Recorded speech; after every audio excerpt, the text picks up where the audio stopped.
Hi friends, welcome to my channel. ఈరోజు video చాలా ఈజీగా సింపుల్గా చేసుకునే పెసరపిండితో పొంగనాలండి. పెసరపిండితో ఎప్పుడు పెసరట్టే కాకుండా ఒకసారి పొంగనాలు కూడా ట్రై చేయండి. ఉదయం బ్రేక్ఫాస్ట్కైనా లేదా ఈవినింగ్ స్నాక్గా కూడా చాలా బాగుంటుంది. ఇప్పుడైతే తయారీ విధానం చూద్దాము. 1 గ్లాసు పెసరగుళ్ళు అయితే తీసుకున్నానండి. వాటిని వాటర్ వేసి నానబెట్టుకోవాలి.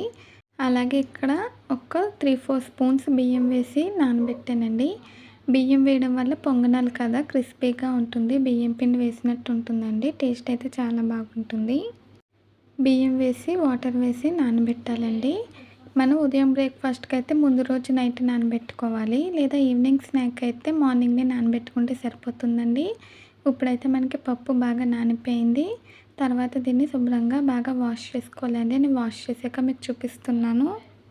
తర్వాత మిక్సీ జార్లోకి ఈ పెసరగుళ్ళు బియ్యం మిశ్రమం తీసుకుని తర్వాత చిన్నది అల్లం ముక్క అలాగే పచ్చిమిర్చి వేసి కొద్దిగా వాటర్ వేసి మిక్సీ పట్టుకోవాలండి.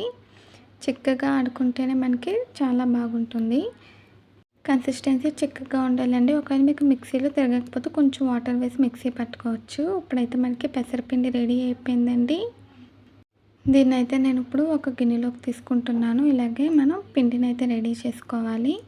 ఇలా మనం పెసరట్లు కూడా వేసుకోవచ్చండి. ఒకవేళ మనకి ఎప్పుడైనా పెసరపిండి మిగిలిపోయినా సరే ఇలా పొంగనాలు వేసుకుంటే పిల్లలకి బాగా నచ్చుతుంది. ఇప్పుడైతే మనకి పొంగనాల కోసం పెసరపిండి అయితే రెడీ అయిపోయిందండి. తర్వాత అందులోకి కావాల్సినవన్నీ కూడా కట్ చేసి తయారు చేసి పెట్టుకున్నాను. ఇప్పుడు ఈ పిండిలోకి కొద్దిగా ఉప్పు అలాగే కొంచెం పసుపు వేసి బాగా కలపాలి. తర్వాత సన్నగా చిన్నగా కట్ చేసుకున్న ఉల్లిపాయ ముక్కలు, పచ్చిమిర్చి, కరివేపాకు అలాగే అల్లం ముక్కలు కూడా వేయాలండి. తర్వాత 1 స్పూన్ జీలకర్ర వేసాను. వేసి బాగా కలపాలి. మీరు కావాలంటే క్యారెట్ తురుము కూడా యాడ్ చేసుకోవచ్చండి. నేనైతే వేయలేదు. ఇప్పుడు దీన్ని బాగా మిక్స్ చేసుకొని ఒక 5 నిమిషాల పాటు రెస్ట్ ఇవ్వాలండి. తర్వాత ఇక్కడ పొంగనాల ప్యానం పెట్టాను. హీట్ అయ్యాక కొద్దిగా ఆయిల్ వేసానండి. ఇది గుంట పొంగనాల ప్యానం అంటారు. ఇప్పుడు ఆయిల్ కూడా హీట్ అయ్యాక ఇక్కడ చూపించిన విధంగా పొంగనాలు అయితే వేసుకోవాలండి. ఇది సిమ్లో పెట్టి ఉడికించుకోవాలి. అప్పుడే మనకి పర్ఫెక్ట్గా ఉడుకుతుందండి. ప్యాన్ హీట్ అయిపోయాక సిమ్లో పెట్టేసి ఆయిల్ వేసి పొంగనాలు అయితే వేసుకోవాలి.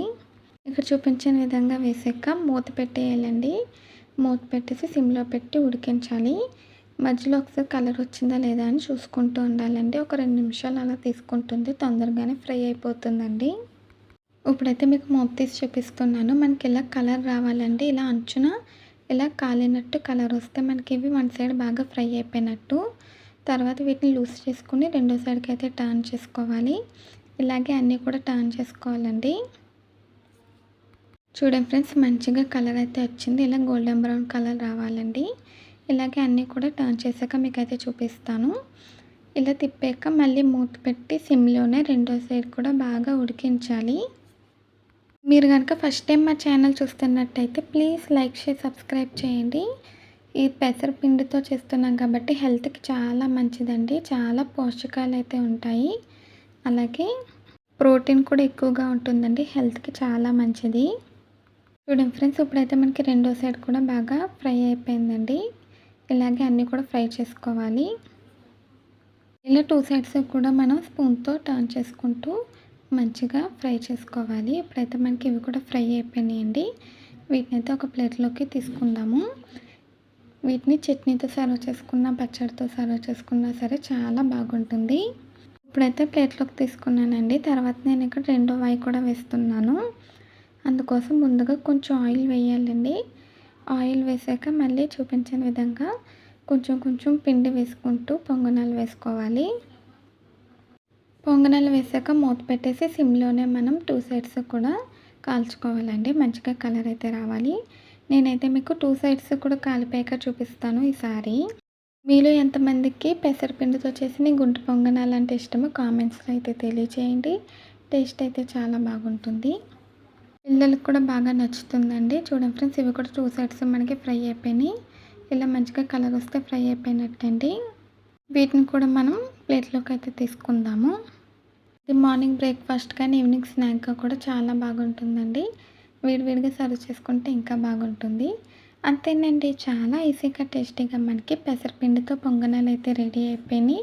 ఈ వీడియో నచ్చిందండి మీకు? నచ్చితే ట్రై చేస్తే ఎలా వచ్చిందో కామెంట్స్‌లో తెలియచేయండి. ఈ వీడియో నచ్చితే ప్లీజ్ లైక్ చేయండి, షేర్ చేయండి, సబ్స్క్రైబ్ చేయండి. అలాగే పక్కనున్న బెల్ ఐకాన్ క్లిక్ చేయండి. ఈ వీడియో నచ్చితే కామెంట్ చేయండి. మళ్ళీ ఒక కొత్త వీడియోతో, కొత్త రెసిపీతో కలుద్దాము. అంతవరకు బాయ్ ఫ్రెండ్స్.